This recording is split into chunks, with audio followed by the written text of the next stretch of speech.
Excelentísimo y reverendísimo arzobispo metropolitano, querido Luis, me disculpará la confianza de tantos años. Lo primero, como ha dicho el alcalde, todos deseamos, y creo que aquí hablo en nombre de toda esta audiencia, el pronto restablecimiento del cardenal Blázquez. Excelentísimo señor alcalde, querido Óscar, magnífico señor rector, Antonio, muchas gracias por estar aquí, autoridades municipales de la Junta, presidente de la Junta de Cofradías de Semana Santa, Miguel, alcaldesa presidenta de mi cofradía, la Cofradía de la Veracruz, Carmen y Fran. Mi núcleo duro, aquellos por los que la vida merece ser vivida, aunque me enfadéis de tiempo en tiempo. Fran, esto también va de tus 4 abuelos. Estamos aquí por lo que fueron. Familiares, gracias por vuestra presencia, amigos, cofrades, señoras y señores. Honor, responsabilidad, orgullo.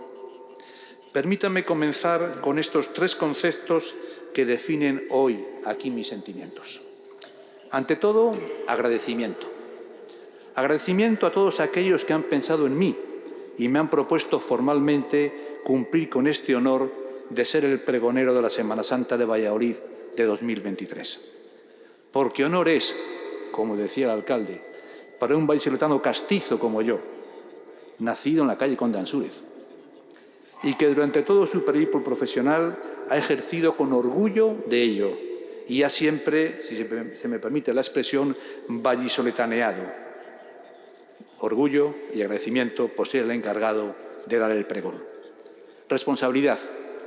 Soy consciente de la responsabilidad que he asumido y espero que, puesto que estamos en la catedral, tengan ustedes indulgencia conmigo, ya que me siento abrumado ante la lista de personalidades que desde 1948 me han precedido en el encargo.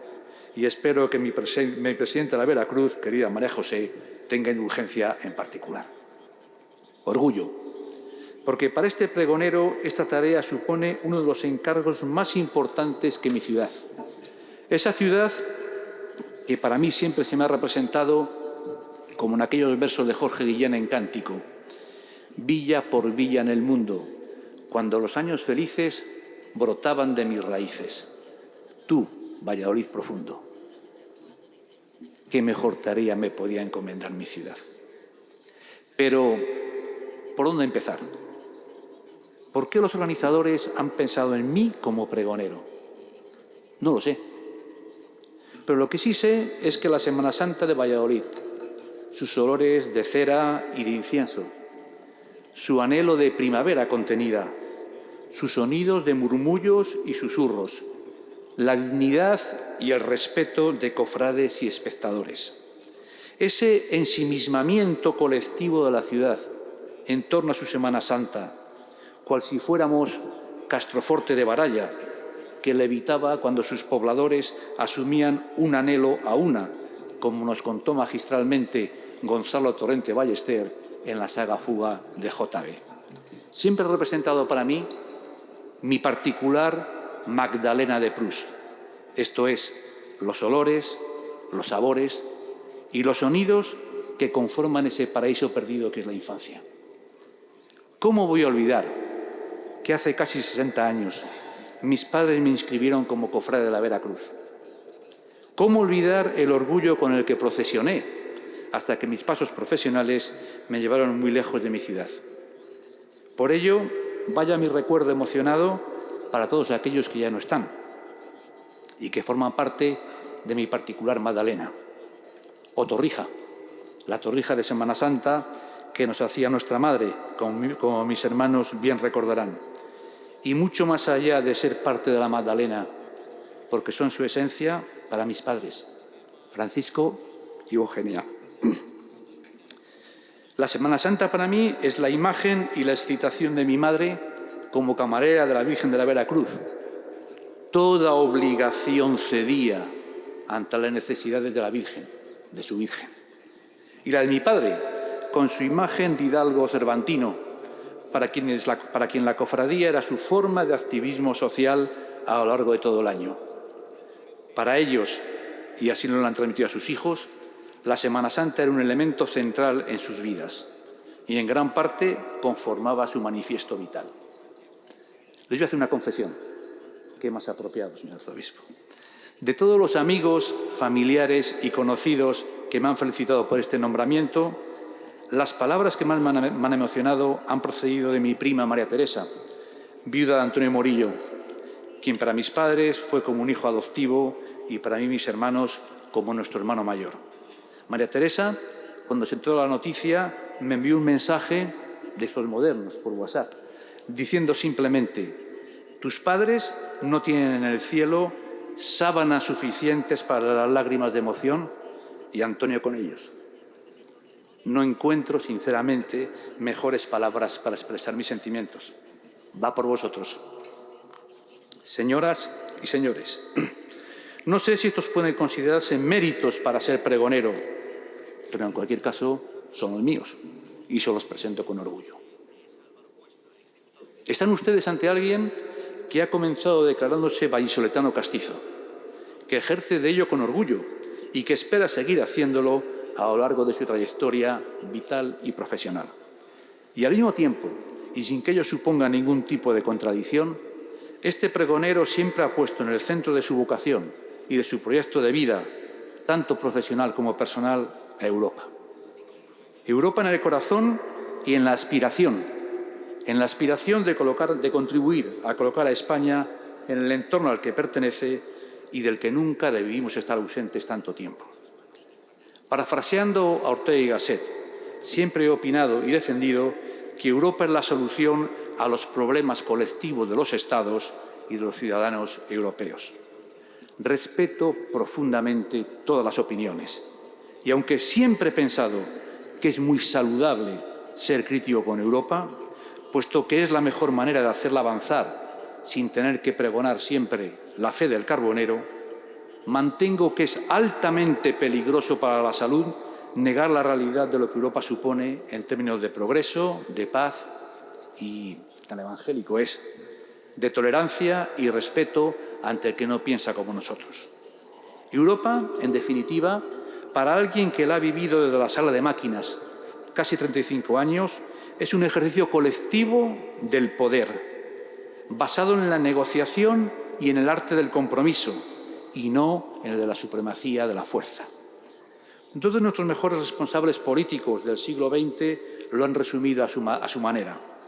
Federico Mayor Zaragoza, el director general de la UNESCO, con su afirmación «Si vis pacem, para verum».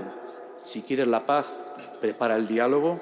Y el expresidente del Gobierno, Felipe González, con su expresión favorita sobre las ventajas y los inconvenientes de Europa. Fuera siempre hace más frío.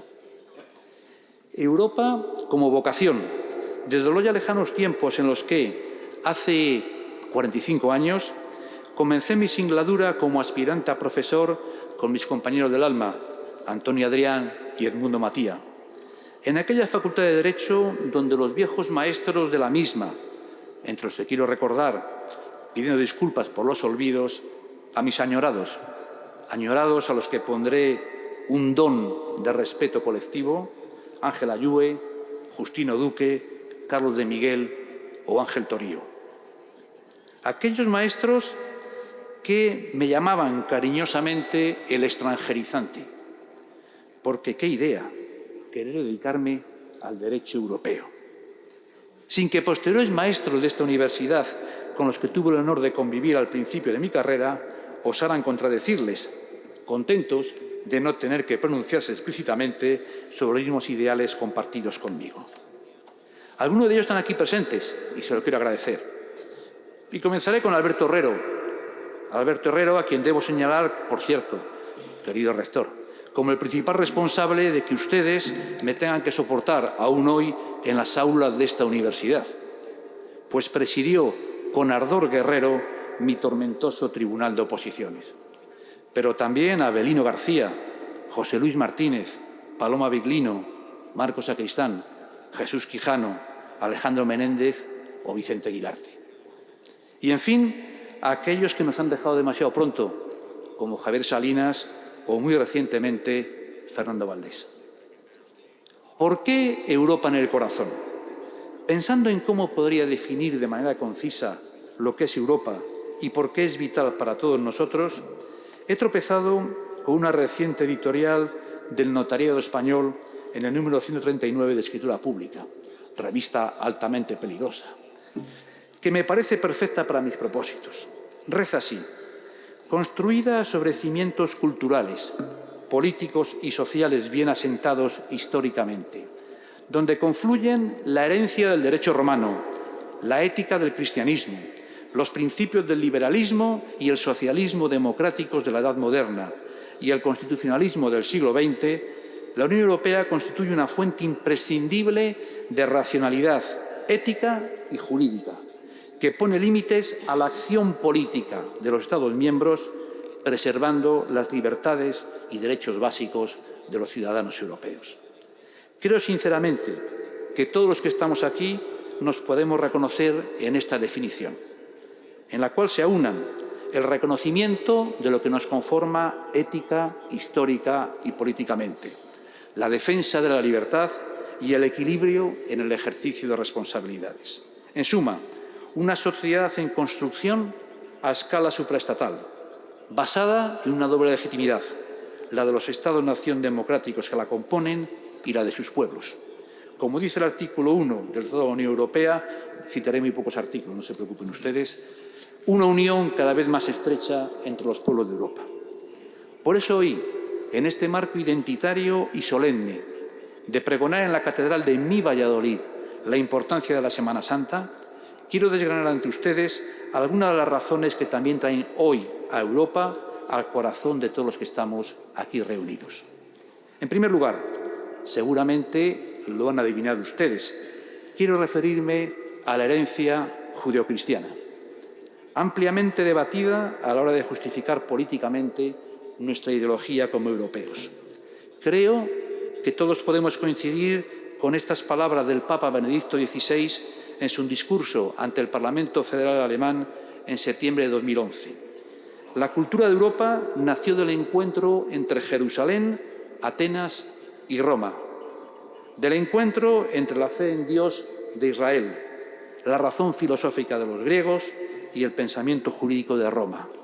Este triple encuentro configura la íntima identidad de Europa. Un gran profesor norteamericano, judío de religión y referencia para todos los estudiosos de la Unión Europea, Joseph Weiler, escribió en el año 2003 un libro que les recomiendo encarecidamente, Una Europa cristiana, ensayo exploratorio. No está mal para un judío practicante. En este libro, y partiendo del Antiguo Testamento y unos versículos del profeta Miqueas que decían: «Se te ha declarado, oh hombre, lo que es bueno, lo que Yahvé de ti reclama, tan solo practicar la equidad, amar la piedad y caminar humildemente con tu Dios». Miqueas 6:8. Joseph Weiler defiende, más allá de las discusiones políticas del día a día, que Europa está enraizada profundamente en el cristianismo. Dice el profesor Weiler: una Europa cristiana es una Europa que respeta por igual, de forma plena y completa, a todos sus ciudadanos, creyentes y laicos, cristianos y no cristianos. Una Europa que incluso, celebrando la herencia noble de la Ilustración humanista, abandona su cristofobia y no le causa miedo ni embarazo reconocer el cristianismo como uno de los elementos centrales en el desarrollo de su propia civilización. Este libro se escribió, por cierto, en pleno debate y agitación sobre si la herencia judío-cristiana debía figurar de manera explícita en los preámbulos de la Carta de Derechos Fundamentales de la Unión del año 2000, en la que participó un ilustre monseñor Faustino Martínez, riojano de pro, y que en paz descanse, y de nuestros tratados a principios del siglo XXI, y en particular del non nato tratado estableciendo una Constitución para Europa del año 2004. E insisto en el término de manera explícita. Mi recuerdo de aquellos años en los que participé en las convenciones que dieron lugar a ambos textos, acompañando al comisario Antonio Vitorino quien representó a la Comisión Europea en ambos procesos, son de intensos debates, en los que al final, para responder a la diversidad cultural, religiosa y humanista de la sociedad europea, no había más que dos soluciones. O bien, incorporar una larga lista políticamente correcta de todas las sensibilidades, o de manera concisa reconocer nuestra herencia común. Esta fue la solución final y finalmente creo fue la más acertada por dos motivos. En primer lugar, creo que todos, religiosos y laicos, de unas fuerzas políticas o de otras, podemos sentirnos identificados de manera inclusiva y no de rango en cuanto a nuestras creencias cuando los preámbulos de ambos textos dicen respectivamente: consciente de su patrimonio espiritual y moral, la Unión está fundada sobre los valores indivisibles y universales de la dignidad humana, la libertad, la igualdad y la solidaridad, y se basa en los principios de la democracia y del Estado de Derecho, o el preámbulo del Tratado de Lisboa, inspirándose en la herencia cultural, religiosa y humanista de Europa, a partir de la cual se han desarrollado los valores universales de los derechos inviolables e inalienables de la persona humana: la democracia, la igualdad, la libertad y el Estado de Derecho. Pero, en segundo lugar, y como dice el profesor Weiler en la obra ya mencionada, la interrelación entre Europa y la Iglesia tampoco puede reducirse a descubrir un lenguaje común, una especie de ecumenismo eurocristiano. En efecto, el cristianismo es parte consustancial de la Europa que hoy reconocemos desde los tiempos, como decía don Francisco Rubio Llorente en el prólogo al libro al que me estoy refiriendo, desde los tiempos de la Res Publica Cristiana, cuando nacen los Estados-nación al final de la Edad Media. Europa, la Europa como yo la entiendo, es la Europa de los valores que todos tenemos interiorizados y compartidos y que ya he citado aquí, sin necesidad, por tanto, de repetirlos una vez más. Lo que los cristianos y todos aquellos que nos identificamos con una iglesia o religión queremos es, como en el famoso pasaje de los Evangelios, dad al César lo que es del César y a Dios lo que es de Dios. Lucas 20:25. Que la Unión Europea, en coherencia con su fundamentación en estos valores, reconozca la especificidad, respeta la autonomía y el estatuto y entable un diálogo permanente con las iglesias. Esto es lo que reconoce el artículo 17 del Tratado de Funcionamiento de la Unión Europea cuando estipula: la Unión respetará y no prejuzgará el estatuto reconocido en los Estados miembros en virtud de su derecho interno a las iglesias y a las asociaciones o comunidades religiosas.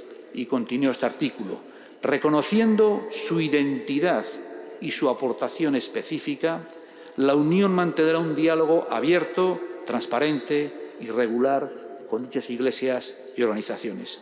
Les aseguro que esto no es retórico.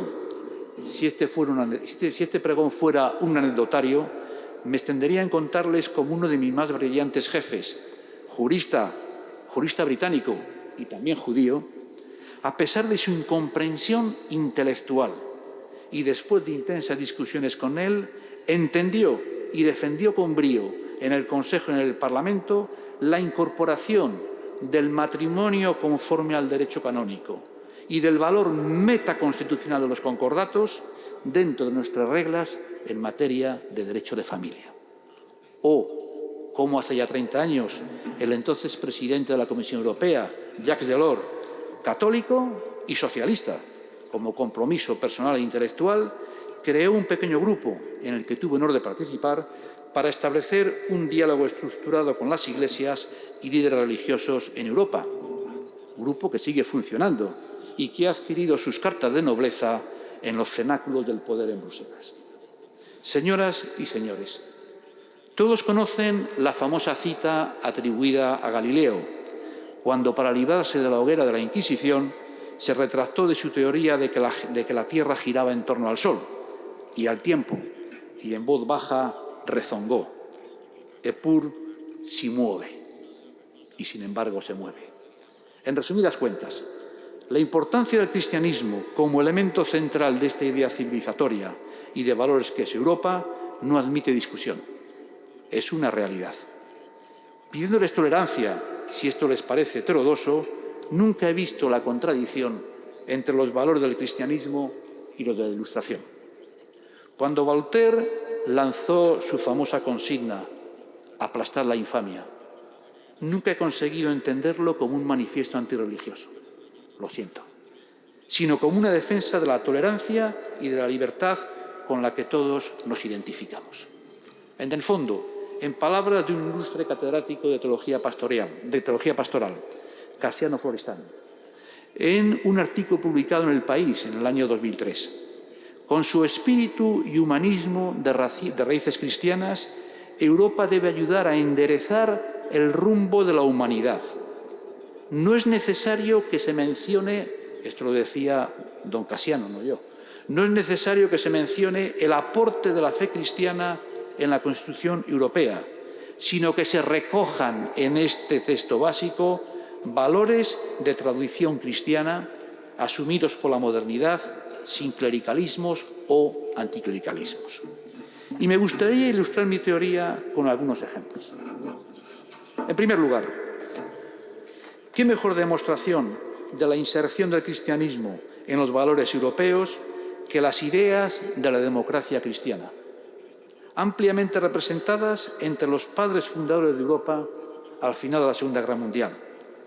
Konrad Adenauer en Alemania, Alcide de Gasperi en Italia o Robert Schuman en Francia. Por cierto, estos dos últimos han sido declarados siervos de Dios por la Iglesia y tienen abiertas sendas causas de beatificación.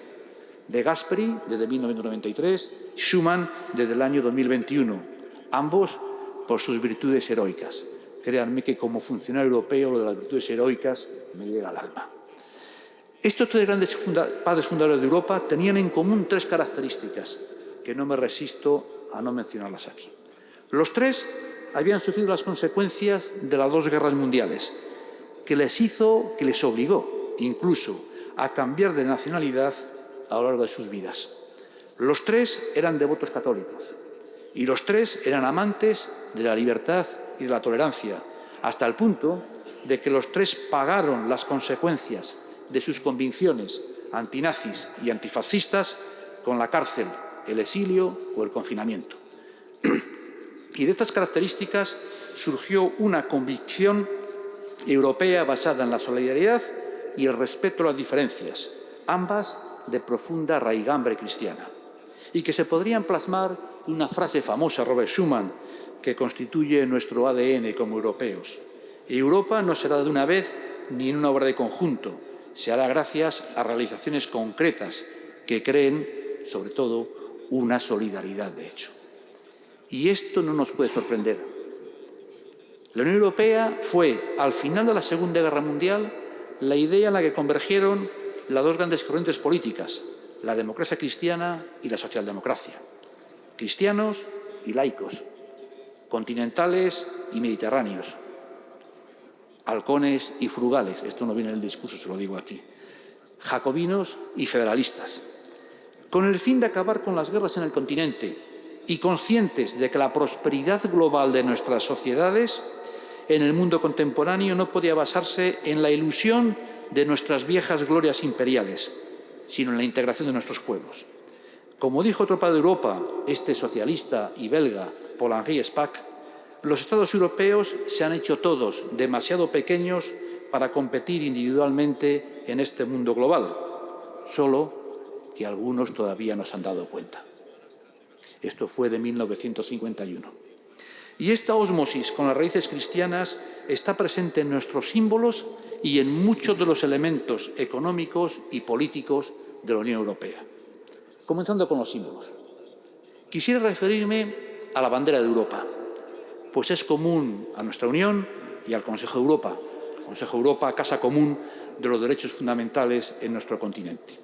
Esta bandera, que todos ustedes conocen y que aparece reproducida en el texto del discurso que se les ha distribuido, o que se les distribuirá, consiste en 12 estrellas doradas en círculo sobre un fondo azul marino y forma parte de los símbolos centrales de nuestros rituales europeístas, junto con el himno, la Oda a la Alegría de Beethoven, el Día de Europa, el 9 de mayo, el euro o nuestra divisa, unidos en la diversidad.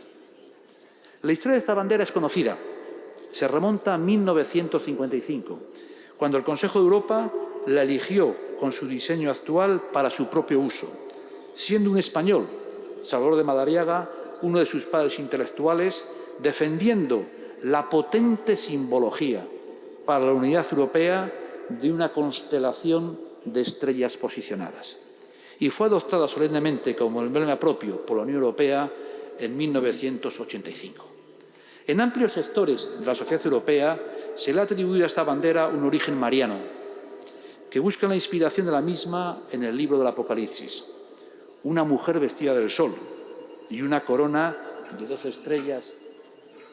Bueno, no es la Virgen de la Veracruz, pero bueno, en su día lo fue. Y una corona de 12 estrellas en su cabeza. Apocalipsis 12:1. Fragmento del Apocalipsis que todos visualizamos en las vírgenes de Bartolomé Esteban Murillo.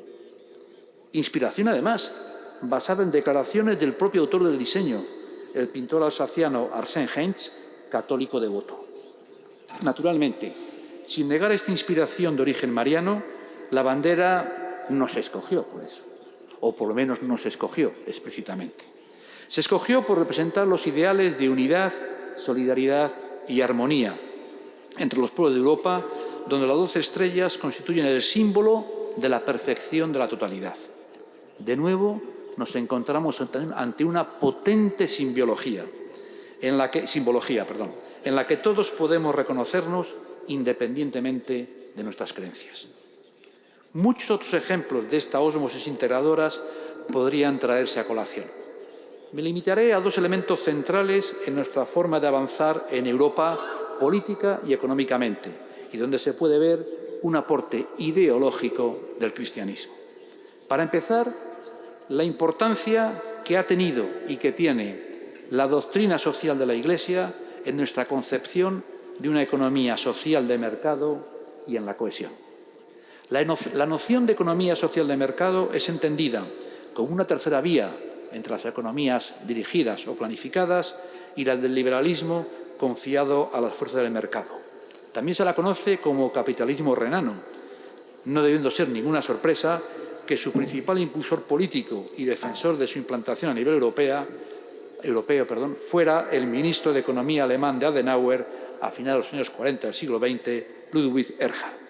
Este modelo, cuya meta es crear una economía que desde la base de la libre competencia combine la libre iniciativa con un progreso social asegurado por la capacidad económica y con una política social permanente, aparece desde la fundación de las Comunidades Europeas hace 70 años como uno de sus principales objetivos. Hoy aparece plasmada en el artículo 3 del Tratado de la Unión Europea sin ningún margen de ambigüedad.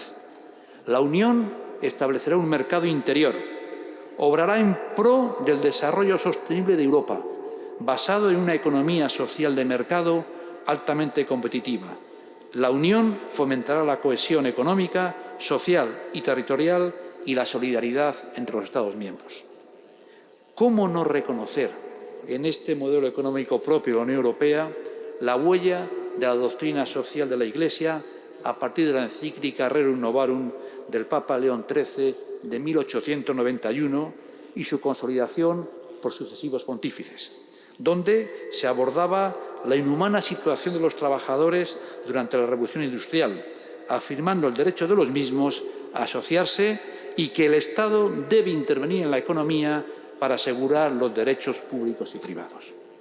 ¿Cómo no reconocer los ecos de lo afirmado en la encíclica Centesimus Annus del Papa Juan Pablo II de 1991, cuando afirma que la propiedad privada no debe ser tenida como un derecho absoluto, que la economía de mercado debe basarse en el comercio justo, el respeto a la creación y a los derechos de las personas y de las naciones desde un sistema ético-cultural y donde se denuncia el predominio del capital sobre la persona, el consumismo en el centro de nuestras vidas. Esto viene en la encíclica. ¿Cómo no reconocer estos ecos cuando se analizan las prioridades políticas de esta Comisión Europea, presidida por otra demócrata cristiana alemana, Ursula von der Leyen, y resumibles en dos palabras: cohesión, una economía al servicio de las personas, y sostenibilidad como sociedad, fundamentada hoy en la transición verde y la transformación digital. Y finalmente, la importancia de la noción de defensa de la libertad individual frente a la acción de la colectividad, plasmada políticamente en el principio de subsidiariedad, el cual bebe de la ética política de Aristóteles, de la escolástica de Santo Tomás de Aquino y de la ética protestante de Althusius, y que se acomoda como principio esencial de acción política y social en la propia encíclica Rerum Novarum ya citada. Conforme a este principio de acción política, en toda sociedad, el nivel europeo debe actuar cuando sea necesario, en una actitud de ayuda, de subsidium, respecto a los cuerpos sociales intermedios, cuando estos no puedan llevarlas a cabo de manera eficaz y, al contrario, al nivel superior debe abstenerse cuando los objetivos pueden ser alcanzados por los niveles intermedios. La Unión Europea ha hecho suyo este principio de acción y se lo dice uno de los colaboradores. Soy mayor que tú, querido Óscar, lo siento, lo digo porque nuestro alcalde acaba de recibir una tarea importantísima del Comité de las Regiones de la Unión Europea, que es el órgano que encarna la subsidiariedad dentro de nuestras instituciones. Se lo dice uno de los colaboradores de Jacques Delors, que recibimos el encargo en 1989 de incorporar este principio en el Tratado de Maastricht, si se me permite la pequeña vanidad. Este principio, que ciertamente se limita a identificar un reparto de competencias y de intensidad en la intervención, siendo por lo tanto más tecnocrático que en la doctrina social amplia de la Iglesia, se encuentra hoy consagrado en el artículo 5 del Tratado de la Unión Europea, cuando afirma que, en virtud del principio de subsidiariedad, la Unión intervendrá solo en el caso de que, y en la medida en que, los objetivos de la acción pretendida no puedan ser alcanzados de manera suficiente por los Estados miembros, ni a nivel central ni a nivel regional o local, sino que puedan alcanzarse mejor debido a la dimensión o los efectos de la acción pretendida a escala de la Unión. Este es vuestro credo, querido Óscar. Concluiría así esta exposición sobre la relación entre Europa y el cristianismo, recomendando a los interesados, aparte de la lectura del libro de Joseph Weiler, que me ha servido para intentar dar coherencia a mis ideas sobre esta cuestión, un artículo de una de las juristas españolas más renombradas, la salmantina Araceli Mangas Martín. Un artículo suyo, publicado en Justel en el año 2007 y titulado Nuevos y viejos valores de la identidad europea al hilo del Tratado Constitucional, mantiene que Europa no se puede entender sin el cristianismo, junto con otras aportaciones centrales, y que lo realmente crucial en esta aventura en común de todos los europeos es que el tiempo y las grandes corrientes de pensamiento han ido configurando el ser europeo. Lo esencial es que todos podamos reconocernos en un proyecto en el que la Europa moderna y democrática se asienta, en el respeto a la libertad religiosa, estableciendo una frontera entre lo público y lo privado frente a otras culturas políticas no democráticas. Señoras y señores, decía Groucho Marx en uno de sus discursos más memorables: estos son mis principios, si no les gustan, tengo otros. Me temo que yo no tengo más que estos principios, y dirigiéndome a esta asamblea de cofrades, quisiera aquí hacer un llamamiento al doble reto que probablemente nos definirá en positivo o en negativo en tanto europeos y que se enraiza, al menos para mí, en lo más íntimo de nuestras convicciones cristianas. Si algo nos define a la vez como cristianos y como europeos, es nuestro trato al otro. Nicodemo, el sayón, nuestro Señor. El trato al otro, que no es parte de nuestro espacio político, y la solidaridad ante las amenazas que sufren los miembros de nuestra comunidad con nuestros vecinos. Hoy, delante de este maravilloso retablo de Gregorio Fernández, el descendimiento, del que tan orgullosos nos sentimos todos los vallisoletanos, y en particular, querida María José, los cofrades de la Veracruz. Para mí, este Cristo El Cristo de este retablo es la imagen de la belleza, si se me permite, del vencido, que no derrotado Jesucristo. Me permito, desde la belleza, la fe y la esperanza de este retablo, lanzar un llamamiento de justicia y de solidaridad ante la situación en Ucrania y ante el reto migratorio, puesto que en ninguno de los dos casos ponerse de perfil es una alternativa. Hace un año asistimos en Europa, con una mezcla de incredulidad y de horror, a la ilegal e injustificable agresión del gobierno de Rusia a Ucrania, culminando así 8 años, desde el ya lejano 2014, de amenazas e injerencias a la soberanía de Ucrania y a la paz de sus ciudadanos. Un año después, Ucrania ha demostrado su voluntad de sobrevivir y de prosperar dentro de la familia europea. No nos llamemos a engaño. En la guerra de Ucrania nos jugamos una gran parte de nuestro futuro como experimento de paz, de progreso y de democracia en común. Este, y no otro, es el verdadero enemigo para la autocracia en Rusia. Su incapacidad para atraer a su espacio países vecinos que consideran que su único modelo de prosperidad se encuentra dentro de la familia europea. Los europeos tenemos una gran responsabilidad al sostener los esfuerzos militares de Ucrania, al acoger generosamente a los millones de desplazados a causa de la guerra, al abrir las puertas de la Unión a Ucrania. Con ello, no solamente estamos defendiendo nuestra estabilidad política, sino nuestra solidaridad frente a la injusticia, nuestros principios, en suma. Hace 500 años, un humilde fraile dominico, Francisco de Vitoria, sentó las bases desde su conciencia teológica y su dominio jurídico de lo que hoy es el derecho internacional público. El único instrumento, por imperfecto que pueda parecernos, para asegurar nuestro futuro en tanta humanidad. Francisco de Vitoria supo hacer frente a la barbarie del poder y de la fuerza. Supo oponerse al emperador Carlos, que no es cosa pequeña, con 2 argumentos de raigambre cristiana en los que nos seguimos reconociendo: el derecho de todos los pueblos a comunicarse y relacionarse pacíficamente, sin dominaciones exteriores, y asimismo elaboró la primera teoría sobre la guerra justa. Hoy más que nunca debemos ser conscientes no solo de estos principios, sino también de los sacrificios que tendremos que consentir, económicos, energéticos y militares, pero también de defensa activa de nuestro modelo político, de nuestro modelo ético, de nuestro modelo social, de tolerancia y convivencia política. Personalmente, me siento muy orgulloso de nuestra reacción como sociedad en la acogida a más de 4,5 millones de desplazados por causa de la guerra en Ucrania.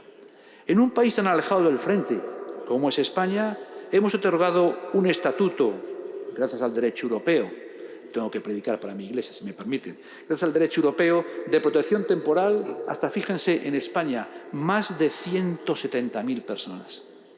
Y estamos a unos miles de kilómetros del frente. Como clase política, la Unión ha reaccionado con rapidez y energía, activando un viejo instrumento del que disponíamos ya hace ya 20 años. Y como ciudadanía, hemos acogido al otro, al prójimo, sin que haya habido atismos de racismo o xenofobia. Podemos estar orgullosos de ello, pero en este mundo de la inmediatez conviene no desmayar y no debemos caer en cantos de sirena populistas si la situación se agrava o si los costes económicos empiezan a pesar más. Subsidios europeos desviados al apoyo a Ucrania, problemas de integración de los refugiados, renuncias a cierta zona de confort en aras de asegurar la paz y la integración de Ucrania en Europa. Les decía antes que el Cristo del descendimiento, en su belleza, irradia un fuerte sentimiento de paz, nunca de derrota. Seamos conscientes de ello si la situación se agravara.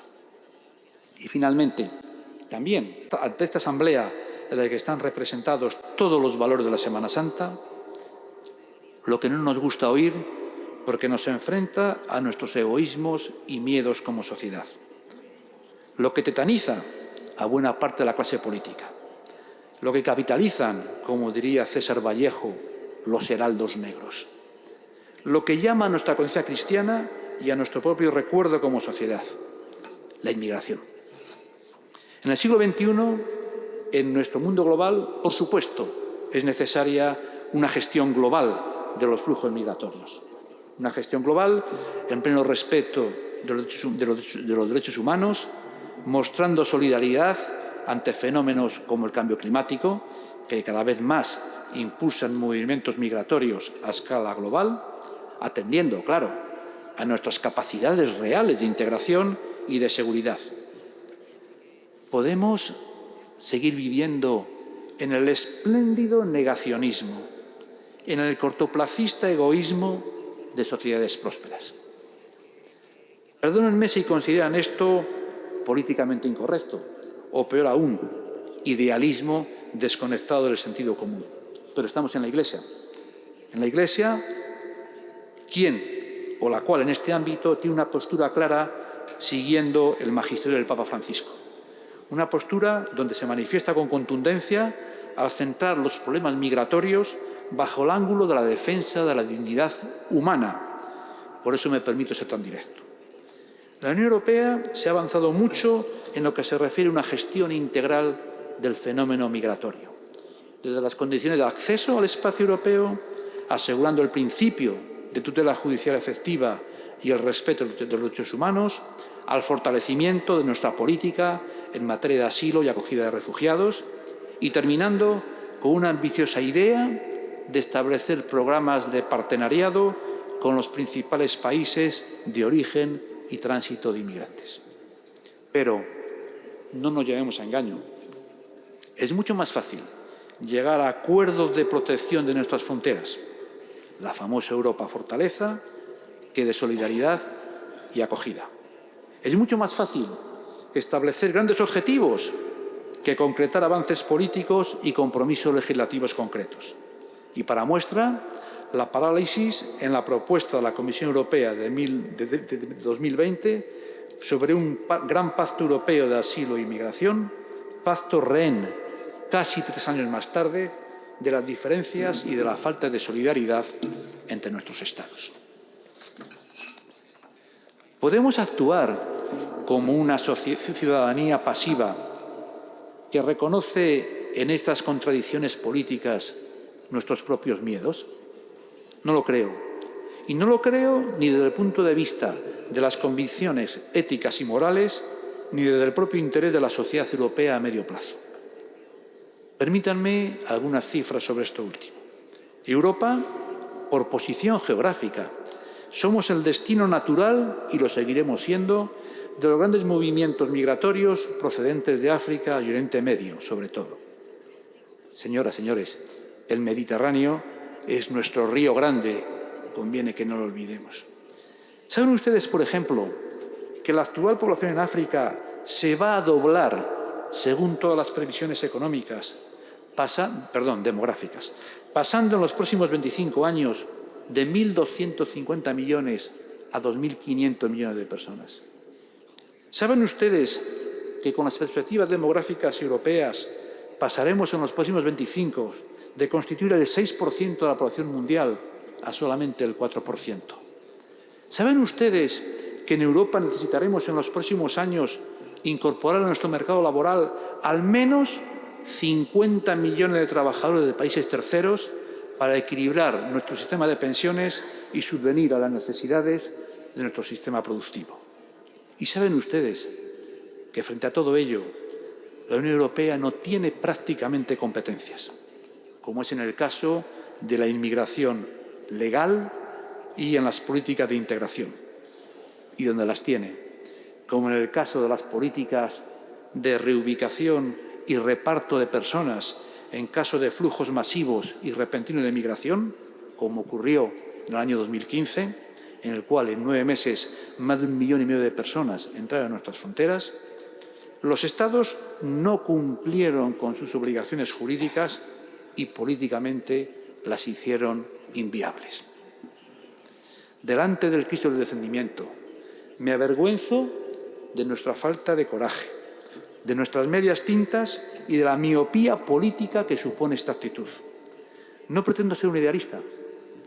Tenemos que ordenar los flujos migratorios y para ello necesitamos políticas a medio plazo, en las que se aborden todos los ángulos, el económico, el político y el de las relaciones diplomáticas y estratégicas. Y también tenemos que gestionar la respuesta a los miedos que todas las sociedades acomodadas tenemos ante el otro. Como bien decía el poeta griego Constantino Cavafis, estamos esperando a los bárbaros. La pregunta es, ¿para defendernos de ellos o para encontrar soluciones globales y explicadas con transparencia a nuestras sociedades? En el año 2015, a la pregunta de varios medios de comunicación internacionales sobre el reto migratorio,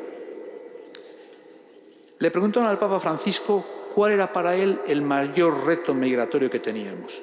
Y el Papa lo expresó de manera magistral diciendo: 1, integración; 2, integración; 3, integración, porque si no será guetización.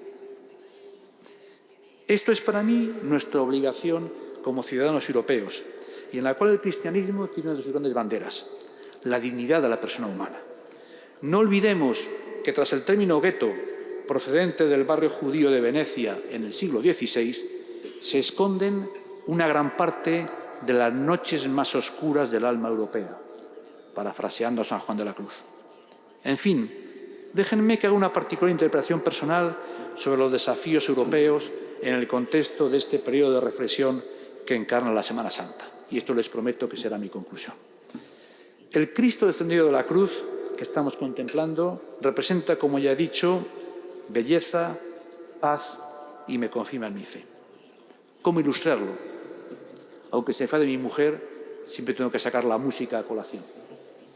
Para ilustrarlo, he escogido una frase de John Coltrane, el genio musical del jazz, incluida en su obra maestra A Love Supreme, donde John Coltrane desarrolla una visión mística particular del concepto del amor en San Agustín.